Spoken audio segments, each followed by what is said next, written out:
இப்பொழுது ஆப்பம் செய்முறையை பார்க்க போகிறோம். பஞ்சு போல தன்மையுடைய சாஃப்டான ஆப்பம் செய்முறையை பார்க்க போகிறோம். ஈஸ்ட் சோடா இல்லாமல் தரமான முறையில் ஆரோக்கியமான முறையில் ஆப்பம் தயார் செய்வதை பார்க்க போகிறோம். முதலில் பச்சரிசி ஒரு கப் எடுத்துக்கிறோம், புழுங்கல் அரிசி ஒரு கப் எடுத்துக்கிறோம். ஒரு கப்பில் 1/4 பங்கு அளவிற்கு தோல் இல்லாத உளுத்தம்பருப்பு எடுத்துக்கிறோம்.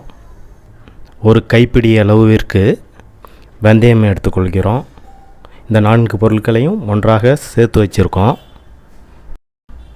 இப்பொழுது இதில் தேவையான அளவிற்கு தண்ணியை சேர்த்து 4 மணி நேரம் ஊற வைத்து அரைத்து கொள்ள வேண்டும். முதல் நாள் அரைக்கும் மாவை மறுநாள் பயன்படுத்தி கொள்ளலாம். இப்பொழுது ஆப்ப மாவு தயாராக இருக்கிறது. இப்போ காணொளியில் பார்க்கிற பதத்திற்கு கரைத்து கொள்ளலாம்.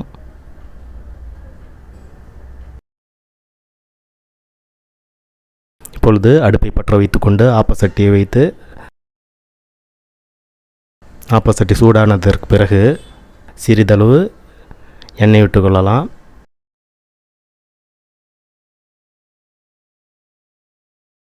இரண்டு கரண்டி மாவை சேர்த்து இப்போ காணொளியில் பார்ப்பது போன்று